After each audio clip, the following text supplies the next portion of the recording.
acolo unde snal stejari, și ca stejari înalți-mi cresc, lăcăi cu piepturile tari, ce moartea-n față o privesc.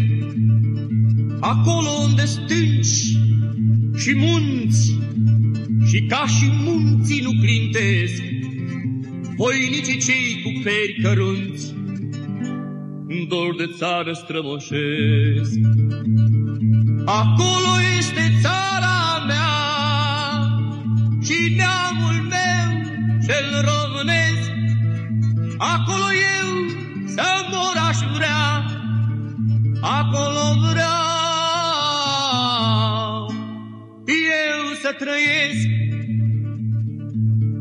Acolo unde-i cer senin și ca seninul cer zâmbesc, femei ce poartă la lor sen copii ce pentru lupte cresc.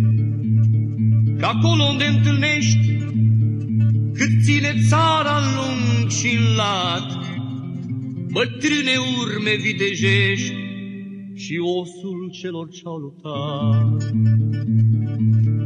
Acolo este țara mea și neamul meu cel românesc. Acolo eu să mor aș vrea, acolo vreau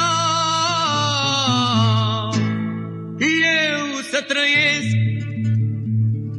Și unde vezi mii de mormane sub care adânc s-au îngropat mulțime de oștiri dușmane ce cu robia ne-au cercat, și unde dorul de moșie întotdeauna drept a stat și bărbăteasca vitejie a încununat orice bărbat.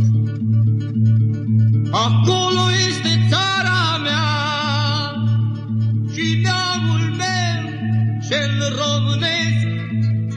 Acolo eu să mor aș vrea, acolo vreau